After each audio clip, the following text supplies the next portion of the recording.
c'est le premier sabbat de l'année 2021, n'est-ce pas? Est-ce que l'année 2020 était passée trop vite? Très vite. C'est un plaisir de partager la parole de l'Éternel avec son Église. Et j'aimerais demander, parce que j'ai un PowerPoint ce matin, j'aimerais demander la manette, s'il y en a une, pour pouvoir... OK, donc alors je vais vous faire des signes pour passer le slide. Donc, alors, et pendant que je me préparais pour faire le sermon pour nous ce matin, je me posais la question, Seigneur, qu'est-ce que toi tu veux que moi je parle à ton Église? Vous savez, bon, l'année 2021 était une année particulière. Moi je pense, et au cours de cette année, nous allons le voir à la lumière des prophéties, n'est-ce pas? Parce qu'il y a pas mal de choses qui nous font penser que l'accomplissement prophétique est à la porte. Et c'est une bonne nouvelle pour nous, parce que nous entendons Jésus-Christ, mais aussi c'est une bonne et une grande responsabilité pour que nous puissions partager le message d'amour que Jésus revient bientôt et qu'il faut se tenir tout près de lui. Mais aussi pour notre famille, pour les personnes qui sont autour de nous, les personnes que nous aimons. Et c'est une responsabilité, hein? Parce que nous voulons qu'ils puissent être avec nous. Nous voulons qu'ils puissent aussi profiter du royaume de Dieu, n'est-ce pas? Et en réfléchissant, je dis, Seigneur, je pense que je vais prêcher par rapport à l'autel de la famille. L'autel de la famille ou l'autel personnel. Parce que, vous savez, et là, il faut nous préparer. Il faut nous préparer, il faut qu'on puisse redécouvrir Dieu d'une façon personnelle. Et suivant. Alors, durant l'année 2020, on a vu comment l'Internet a explosé, n'est-ce pas? Même des compagnies, et les entreprises qui sont sur Internet ont eu le plus de revenus. Mais maintenant, toute l'information est là. Et même, on est surinformé. L'information abonde sur la télé, sur Internet. Il y a pas mal de bruit partout, n'est-ce pas? Et on est arrivé à un moment qu'il faut éloigner le téléphone, il faut éloigner et éteindre l'écran parce qu'on est fatigué d'entendre beaucoup de nouvelles, beaucoup de nouvelles. Et il y a quelques années avant, c'était quelque chose nouvelle, hein? Et le fait d'avoir l'information tout proche, on a commencé avec le télégramme, après la radio, n'est-ce pas, après la télévision et maintenant, on vit à l'époque de l'information. Suivant.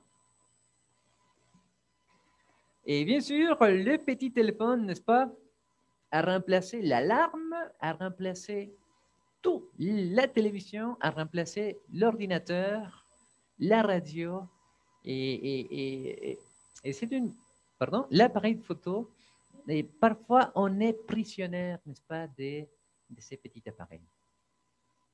Et bon, cette année, sur Zoom, n'est-ce pas, le télétravail, mais aussi la vie qui passe très vite, n'est-ce pas? On se lève, on va au travail, après on mange, on revient, et on revient à la maison fatigué. On revient à la maison fatigué, n'est-ce pas?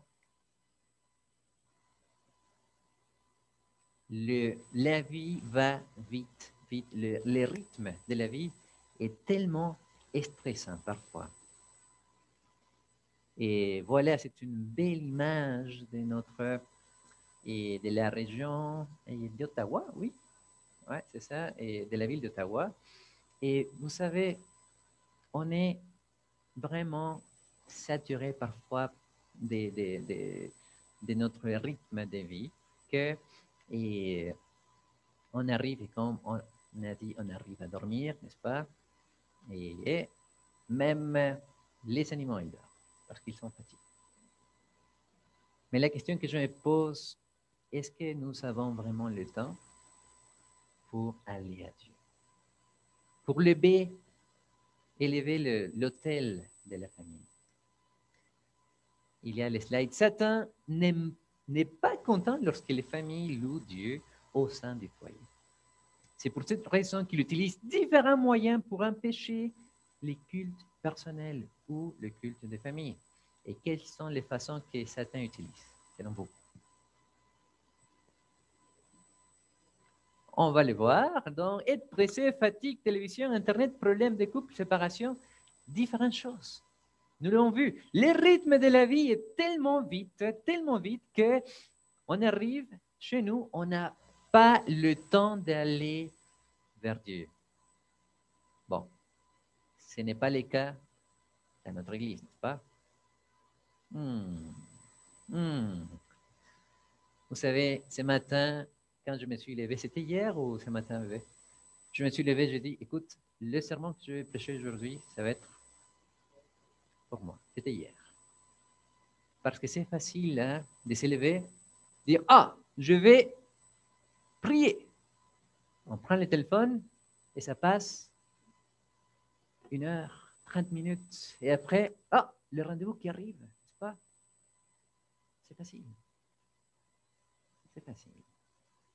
Mais Dieu il nous invite à revenir à lui et à faire une résolution, une priorité pour cette année.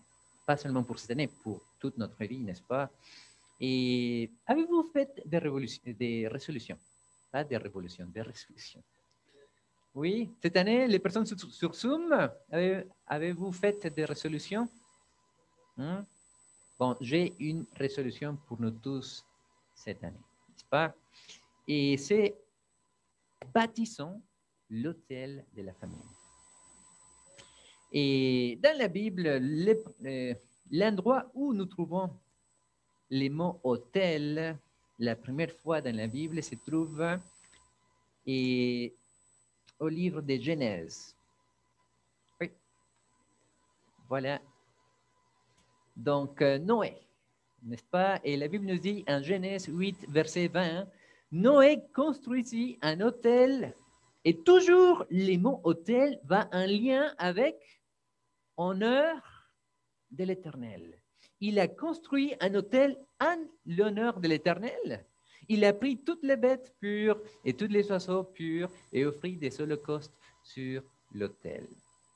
C'est la première mention dans la Bible du mot autel.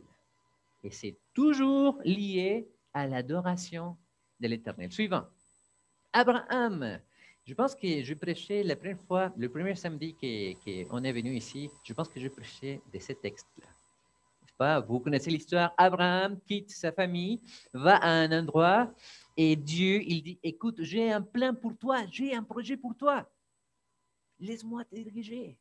Et Abraham, quand il entend la voix de Dieu, il va faire la même chose que Noé. Il va dire, il va faire, et Dieu dit, c'est à ta descendance que je donnerai ce pays. Et Abraham a construit un autel. Un autel en l'honneur de l'Éternel, qu'il était apparu. N'est-ce pas? Construire un hôtel. Est-ce que vous avez de l'expérience en construction ici? Jean, oui. Oui, aussi, je vois des mains, n'est-ce pas? Pour bâtir, pour construire, qu'est-ce qu'il nous faut? Il nous faut des matériaux, oui, bien sûr. La place, parfait. Oui, toi? Oui, toi. Un abri? La brique, oui, bien sûr. Un plein, voilà. La persévérance, oui. Du temps, détermination pour construire quelque chose, il nous faut toutes ces choses qu'on vient de mentionner, n'est-ce pas? Alors, pour construire l'hôtel de la famille, il nous faut la persévérance. Il nous faut un plan. Il nous faut les outils, n'est-ce pas? Et Dieu nous invite ce matin à dire, hey, ne néglige pas l'hôtel chez toi, chez moi, dans ta famille, dans ta vie personnelle. Suivant. Isaac, l'Éternel lui apparut dans la nuit et dit, je suis le Dieu de ton père Abraham, n'aie pas peur, car je suis avec toi. Je te bénirai, je te rendrai ta descendance nombreuse à cause de mon serviteur Abraham. Et Isaac, il a construit là un hôtel. Et remarquez les liens, les ponts. Et fit appel au nom de l'Éternel. N'est-ce pas? C'est intéressant, Jacob, c'est le dernier. Et quand Jacob a eu le songe, n'est-ce pas, il a vu un escalier. Le lendemain, il se leva de bon matin, il a pris la pierre, nous dit Genèse 28, hein, et il a pris la pierre dont il avait fait son oreiller et fit un monument et versa de l'huile sur son sommet. N'est-ce pas? Il a fait un monument. Il appela cet endroit l'Éternel. Suivant. Donc, qu'est-ce que nous trouvons dans la Bible? C'est que quand on fait un hôtel, on est à la présence de Dieu. On fait appel au nom de Dieu, on invoque la présence de Dieu, il est là pour nous. Et pourquoi c'est important de le faire dans la famille? Parce que les enfants, depuis qu'ils sont tout petits, n'est-ce pas, suivant, jusqu'au moment qu'ils vont grandir, n'est-ce pas, à l'âge adulte, les enfants vont apprendre à connaître l'Éternel. Parce que le but de la vie, c'est ça.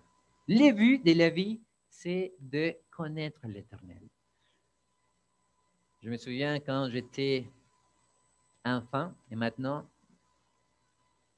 il y a quelqu'un qui arrive dans les prochaines semaines. Et vous savez, moi, je méditais au fait que quand un enfant naît, il y a toujours les parents qui ont existé avant. L'enfant, il naît, il pense, oh, ok, c'est génial, l'hiver, et être ici, voilà, il va pleurer, il va manger, il va dormir. Mais il y a quelqu'un qui existait avant.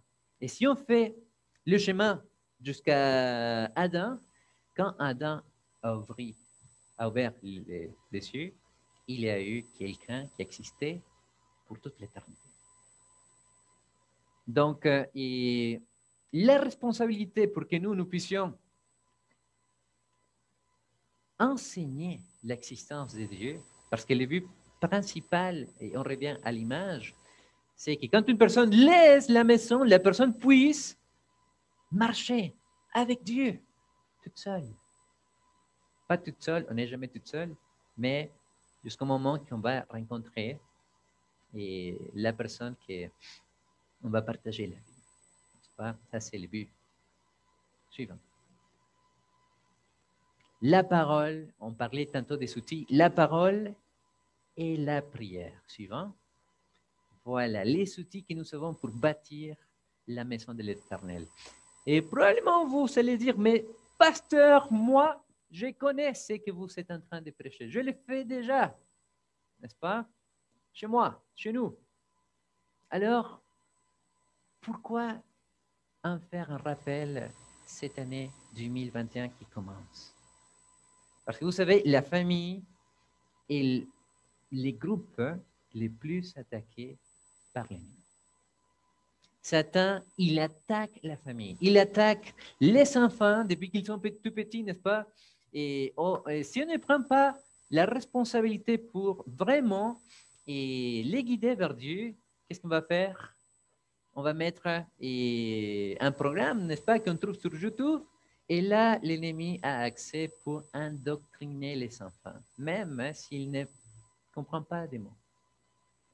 L'ennemi a travaillé pour attaquer la famille pendant des années avec des nouvelles pensées, des nouvelles philosophies qui se sont infiltrées à travers les séries. N'est-ce pas? Et si à la maison, il n'y a pas un hôtel qui fait appel au nom de l'Éternel, un hôtel auquel on se rassemble tous pour prier, pour étudier, l'ennemi va voir la porte ouverte pour essayer de détruire la famille. Et pourquoi il y a beaucoup de problèmes dans la société? C'est parce que les familles ont des problèmes. C'est parce que nous avons des problèmes. N'est-ce pas? Suivant. Voici, des fils sont un héritage de l'Éternel, les fruits des entrailles et une récompense. Comme les flèches dans la main d'un guerrier, ainsi sont les fils de la jeunesse. N'est-ce pas? Donc, c'est très important pour Dieu. C'est une récompense, c'est un cadeau. Suivant. Les enfants des enfants sont la couronne des vieillards et les pères sont la gloire de leurs enfants. N'est-ce pas? Je pense, et quand je parle à ceux qui sont enfants et fils, filles, n'est-ce pas? Quand on est des enfants qui ont grandi, pas, qui Dieu nous a permis de vivre, d'avoir de l'expérience. Et quand nous avons fait de bonnes décisions, nos parents, ils sont contents. N'est-ce pas?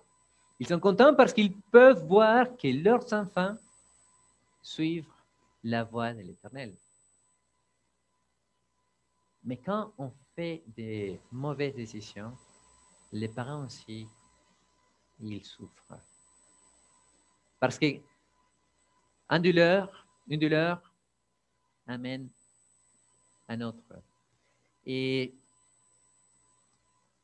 la famille est attaquée parce que, d'une façon ou d'une autre, l'hôtel n'est pas là. Et je vous pose la question, est-ce que je parle d'un hôtel physique qu'il faut bâtir au milieu de la salle avec des briques? Est-ce que c'est ça vraiment? C'est quoi l'hôtel? L'hôtel est le culte. Parce que l'ennemi a différentes formes, moyens, façons.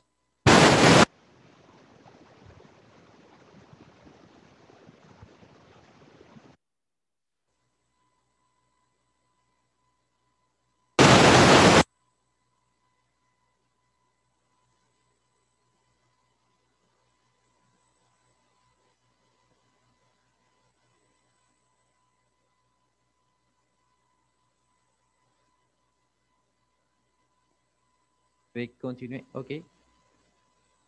Ça va? Je pense que ça va faire la même chose. OK. Donc, je vais prendre un...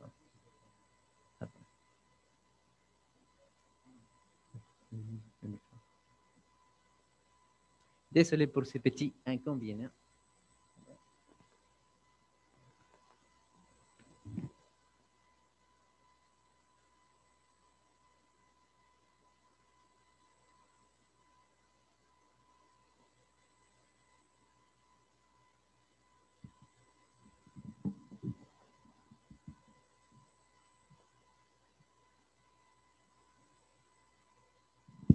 Bon.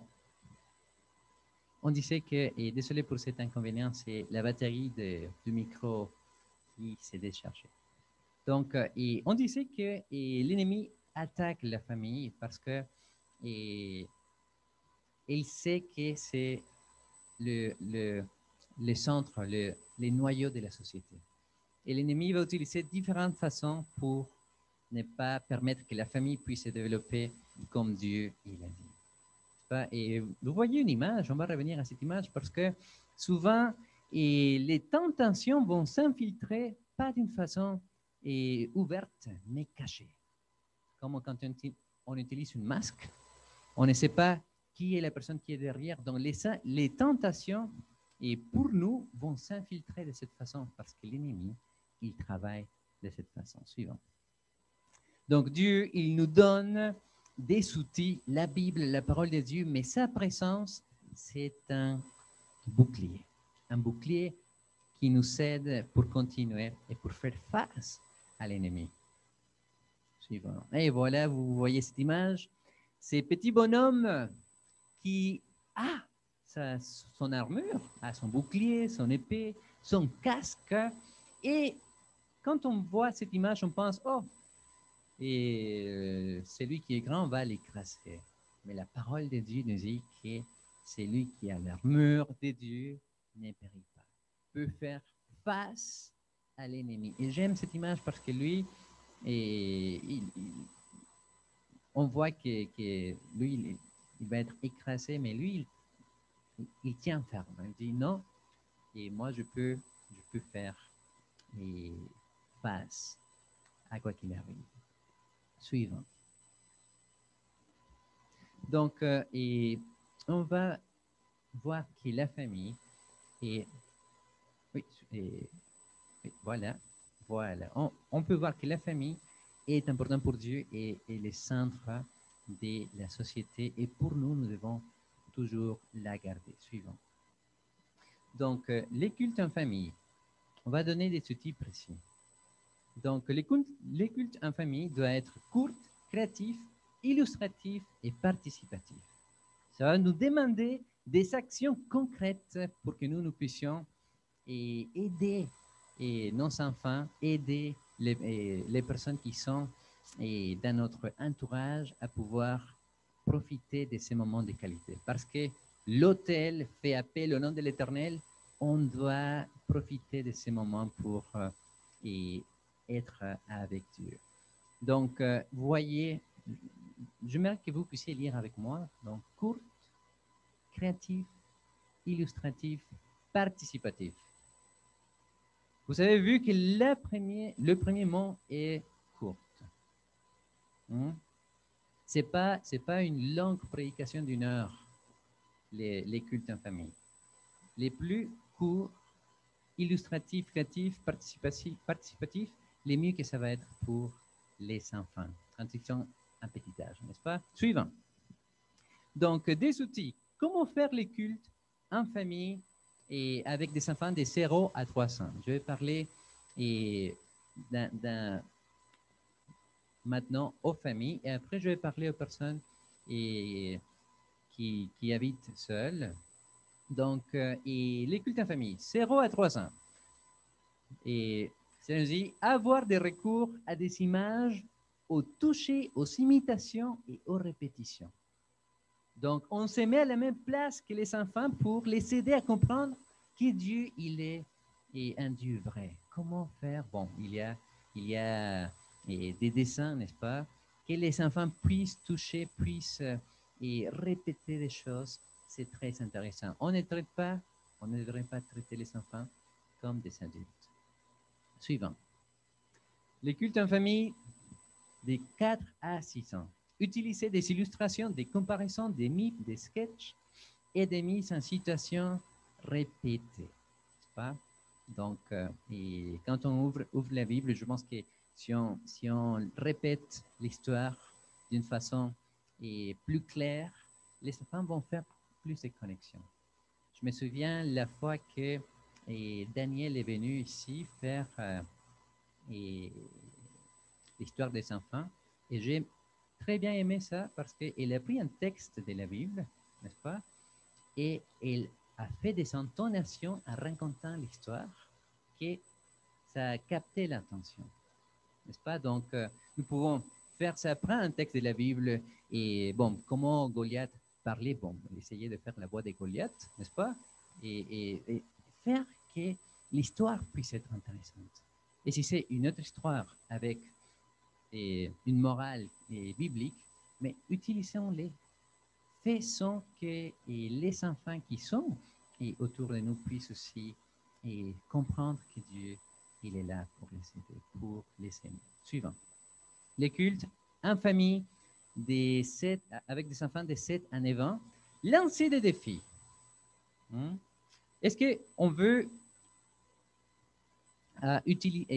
économiser? On peut faire ça. OK, et on va dire un nom, OK, et Jean, écoute, aujourd'hui, cette semaine, pour t'apprendre les valeurs d'économiser et de séparer la dîme, je vais te donner 20 $, n'est-ce pas? 20 $, 5 $ aussi, ça peut être, n'est-ce pas? Et l'enfant reçoit ça, mais on lui dit, écoute, si toi, tu sépares la dîme, ton offrande, et après, tu me reviens avec les restes sans les dépenser, je vais te donner les doubles. Et comme ça, l'enfant peut apprendre à économiser parce qu'il dit, OK, est-ce que je dois acheter, je sais pas, un sandwich ou je garde parce que je sais que papa va me donner les doubles. Bah, avec des exemples, comme c'était un exemple, des choses, lancer des défis, organiser un concours, partager des témoignages, mémoriser des versets bibliques, les enfants peuvent aussi en profiter de ces moments, de cet hôtel. On continue. Et 10 à 13 ans, participation, exemple concret, référence, modèle et jeu. Le culte doit être un moment spécial, un moment où on puisse avoir la joie de le faire et pas quelque chose, et on parlait tantôt, et parfois on fait des rituels, mais le cœur n'est pas là. Donc, souvenons-nous de cela. Suivant. Et 14 à 17 ans, partager des expériences. Et maintenant, on commence à rentrer dans une nouvelle dynamique, n'est-ce pas? Parce qu'à partir de 14 ans, 15 ans et plus, n'est-ce pas? On veut des choses concrètes. On veut des expériences. On veut des enseignements plus profonds. Des questionnements et des prises de conscience, appréciation, réponse aux questions.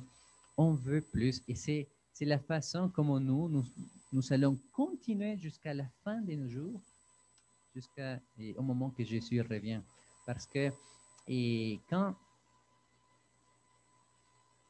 on sait que Dieu il est là, on sait que Dieu nous aime, on sait que Dieu il fait ce qu'il doit faire pour nous, il nous a donné son salut. Maintenant, il faut vivre. Maintenant, il faut les mettre en pratique. Donc, partager les expériences, faire connaître les besoins. Quand on fait un culte dans la famille, et nous pouvons essayer de raconter les choses que nous faisons face. Quand il y a un petit groupe, la formation des petits groupes, et l'amitié, la confiance, la confidentialité est là.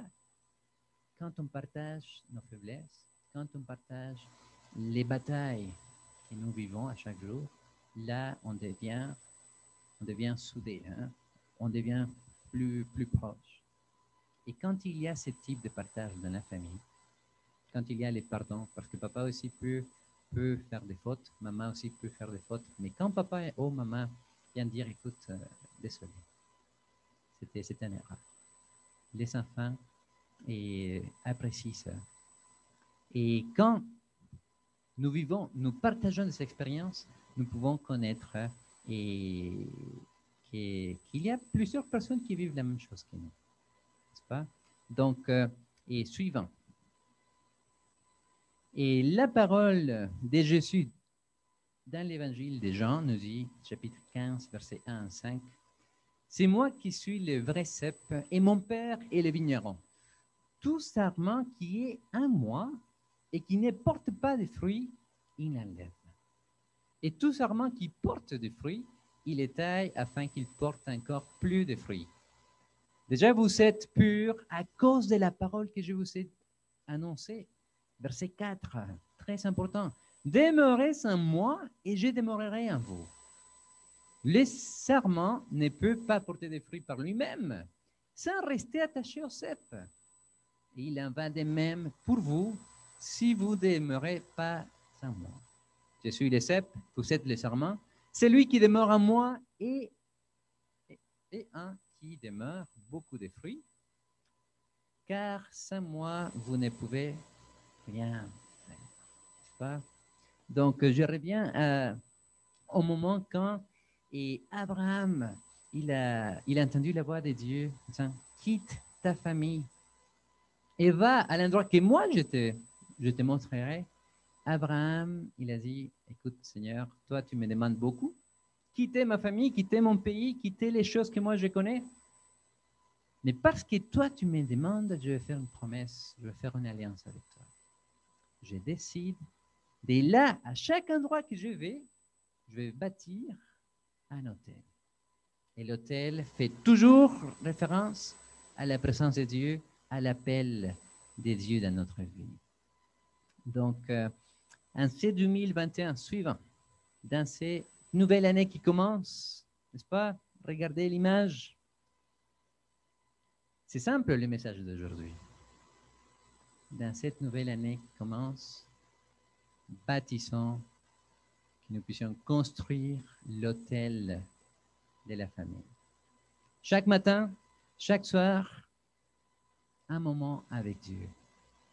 Un moment personnel, dynamique, illustratif, court, que ce soit agréable pour que les enfants puissent commencer à comprendre qui est Dieu.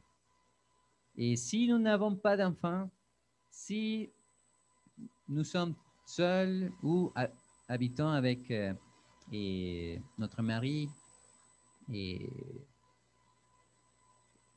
sans enfants, n'est-ce pas? Donc, c'est le moment pour dire, Seigneur, il y a beaucoup de résolutions qu'on fait à chaque année, mais cette résolution, je veux qu'elle soit la première. Parce que Dieu, il est en train de venir et nous devons fortifier les familles, nous devons fortifier notre vie spirituelle parce que les sermons que nous allons étudier durant cette année vont nous montrer que nous devons être ancrés et en Dieu, que nous devons rester fidèles à lui et qu'il puisse faire ce que nous puissions faire afin de rester debout quand il arrivera. Donc, mais cela, ça passe aussi par donner et mettre notre volonté en accord avec la sienne. Donc, je vous invite à que nous puissions bâtir, construire l'hôtel de la famille à chaque jour. En commençant pour aujourd'hui. Ouvrez la parole, priez, chantez et nous impliquer aussi dans l'hôtel général, n'est-ce pas, l'Église, et dans la communauté où nous sommes ici à Elmer. Que Dieu nous bénisse, que Dieu soit avec nous, que Dieu puisse nous aider à construire et à lever l'hôtel de notre famille. Amen.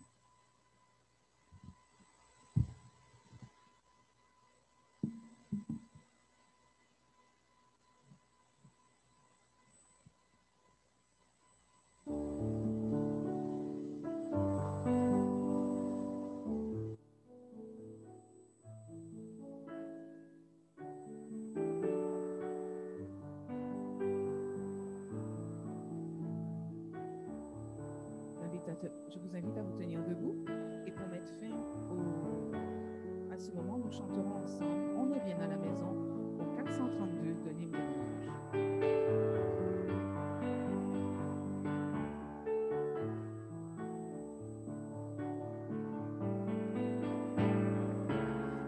On est bien à la maison quand règne l'amour. La joie est dans chaque son quand règne l'amour. C'est la paix, la bonne humeur, le véritable bonheur. Le temps passe avec douceur quand règne l'amour. Au foyer, chaque jour, le temps passe avec douceur quand règne l'amour. Vers Dieu s'élève un doux chant quand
murmure le ruisseau. L'azur du ciel est plus beau quand règne l'amour au foyer. Chaque jour, le temps passe avec douceur quand règne l'amour. Jésus tout entier prends-moi pour que chaque jour notre foyer soit par toi gardé dans l'amour. Tu me mettras à l'abri de tout mal, de tout souci. Par toi je serai béni, Jésus, roi d'amour. Au foyer, chaque jour, le temps passe avec douceur quand règne l'amour.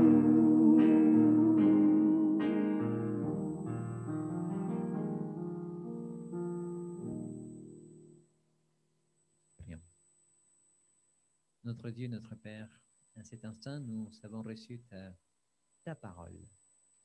L'invitation de bâtir un hôtel là où nous sommes. Un hôtel qui fait appel à ton nom. Et nous devons le faire, Seigneur, et avec les personnes qui sont plus proches de nous. Parce que c'est la responsabilité que toi tu as confiée aux parents, mais aussi c'est la façon comment chaque personne va pouvoir s'approcher de toi. C'est la façon que toi tu nous as donnée pour être en communion avec toi.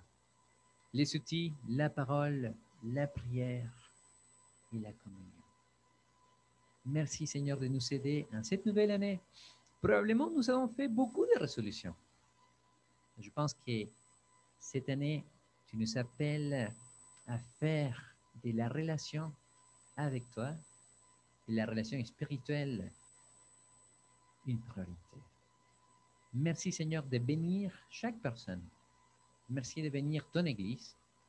Merci d'aider chaque personne à atteindre cet objectif. Et aidez-nous Seigneur à fortifier nos familles. Aidez-nous à fortifier ton Église afin que nous puissions être prêts quand toi tu viendras. Cette année 2020 a été une année particulière et je pense Seigneur que nous allons beaucoup de choses à étudier, à voir, à comparer. Et une chose on est certain, c'est que toi tu es à la porte et que toi tu veux nous sauver, venir nous chercher. Nous devons être prêts. Merci de nous aider, merci de nous bénir. Et durant ce samedi et cette semaine, nous prions et les demandons humblement par les mérites de notre Sauveur, Jésus. Amen.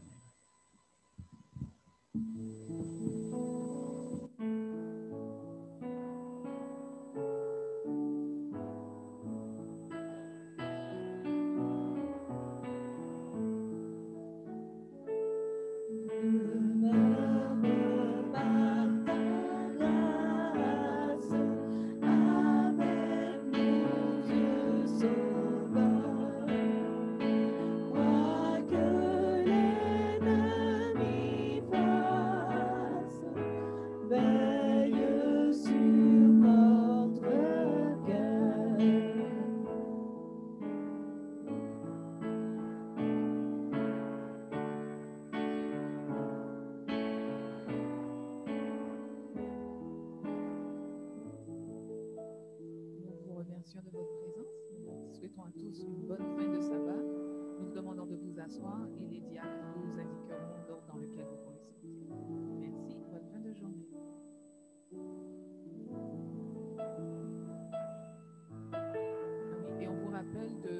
conserver la distance quand vous êtes dans les couloirs et pendant que vous sortez.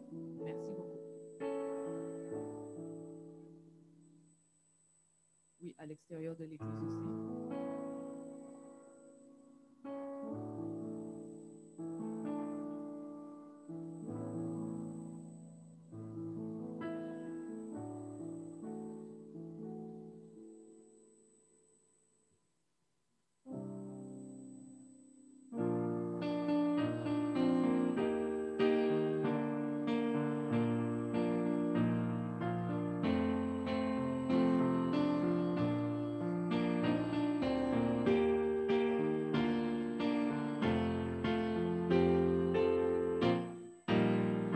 Je ne sais pourquoi dans sa grâce, Jésus m'a tant aimé. Pourquoi par son sang il efface ma dette, mon péché. Mais je sais qu'en lui j'ai la vie, il m'a sauvé dans son amour et gardé par sa main meurtrière. J'attends l'heure de son retour. Je ne sais comment la lumière éclaire tout mon cœur.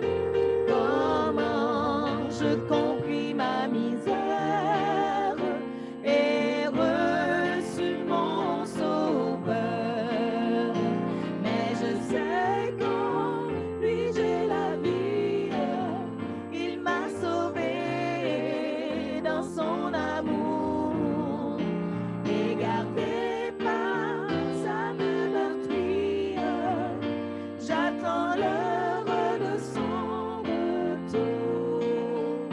Je ne sais quelle est la mesure de joie et de douleur que pour moi, faible créature, réserve mon sauveur. Mais je sais qu'en lui j'ai la vie, il m'a sauvé dans son amour et gardé par sa main meurtrière. J'attends l'heure de son retour. Mais je sais qu'en lui j'ai la vie, il m'a sauvé dans son amour et gardé par sa main meurtrière. J'attends l'heure de son retour.